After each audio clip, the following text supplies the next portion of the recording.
Bonjour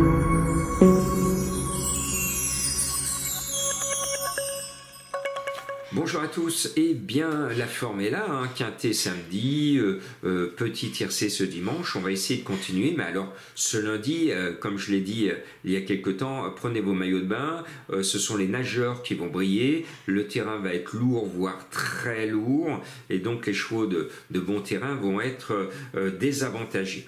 Pour moi, je fais parler mon cœur parce qu'il y a des chevaux que j'aime bien, j'ai des chouchous dans ces courses, et il y a l'un d'entre eux, le 3 Kilo Echo, qui m'a donné raison pour mes abonnés des Pronos du Cœur il y a 2 ans, le jour de la victoire d'Alpinista où il gagnait, et ce jour-là le terrain était très souple, à la limite du lourd. Donc Kilo Echo a la bonne habitude de gagner son quintet une fois par an, et à mon sens, voilà, l'année quand même est bien entamée, on est en octobre, il a très peu couru, il arrive avec un capital fraîcheur, il aime le terrain, c'est mon chouchou, je mets Kilo Echo en tête de ma sélection.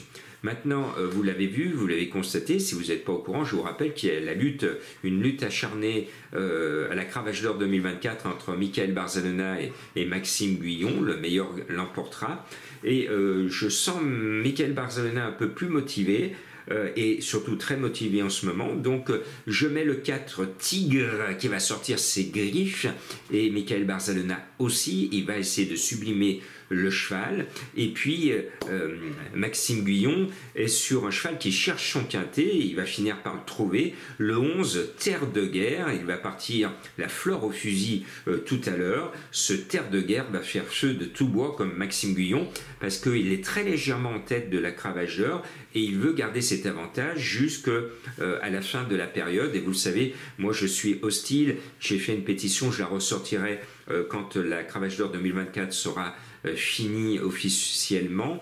Moi je dis que par respect pour les jockeys d'obstacles qui courent leur cravache du 1er janvier au 31 décembre, et ces jockeys d'obstacles qui risquent à chaque difficulté leur vie, qui sont très courageuses, parce qu'on risque beaucoup moins sa vie en plat, et pourtant les jockeys de plat sont beaucoup mieux payés que les jockeys d'obstacles, et donc je lance un appel à l'association des jockeys professionnels, par respect à vos prédécesseurs, notamment à Yves Saint-Martin, et surtout par respect à vos confrères de l'obstacle, s'il vous plaît, mesdames et messieurs de l'association des jockeys, prenez la décision dans votre assemblée générale de revenir à un calcul de la Cravache d'Or du 1er janvier au 31 décembre pour faire comme autrefois et comme les jockeys d'obstacles, parce que vous avez réduit par facilité, c'est-à-dire pour vous permettre de prendre des vacances et d'aller honorer des contrats à l'étranger.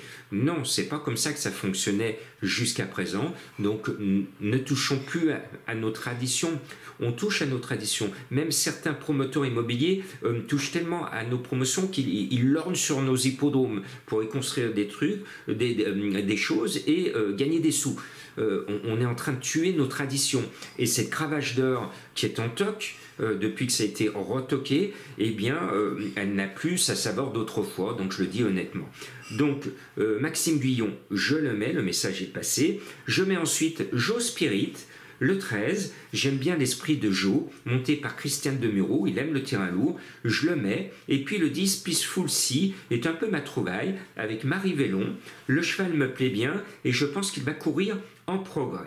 Le 6, Tumbler, je sais pas, si vous avez des jumelles, vous avez vu qu'il aime finir à la vitesse du vent, mais dans ce terrain lourd, voire très lourd, il ne va pas finir comme d'habitude, mais il peut bien finir, j'y crois. Et puis en haut de tableau, il y a 2 chevaux que j'aime bien, et il y en a un que je vous ai révélé dans les quintets, la première fois qu'il a couru un quintet, je vous ai raconté une histoire avec le 1 Galeur. Vous vous en souvenez? Oui, oui, Jean-Marc va nous ressortir l'histoire de Châteauneuf de Galeur dans la Drôme, avec une certaine Marthe Robin, un phénomène, une vie extraordinaire. Elle ne se nourrissait pas, elle a passé des années sur un lit, et tout le monde venait la voir de toute la France et même de toute l'Europe pour essayer d'obtenir quelques grâces et quelques miracles. Marthe Robin qui habitait Châteauneuf de Galeur, il y a toujours la firme Robin à Châteauneuf de Galeur, et ce Galeur je l'ai révélé, voilà, et je l'avais fait parce que j'ai fait une enquête de journaliste,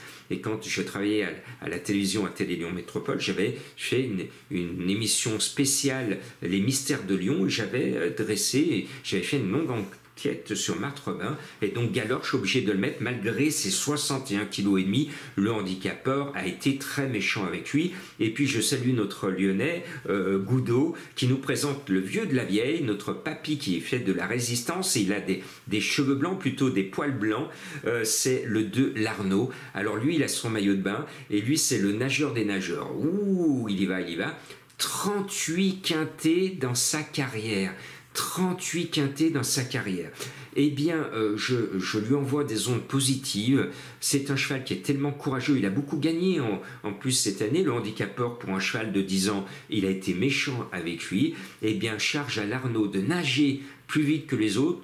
Il fait la brasse, il fait le papillon, il fait tout ce qu'il veut, mais vous allez voir que l'Arnaud, vous ne verrez que lui avec cette très belle robe grise. Il va nous faire plaisir, et je lui envoie des bonnes ondes pour que l'Arnaud et notre Lyonnais puissent être à l'arrivée. Et qui ne galope pas n'est pas lyonnais.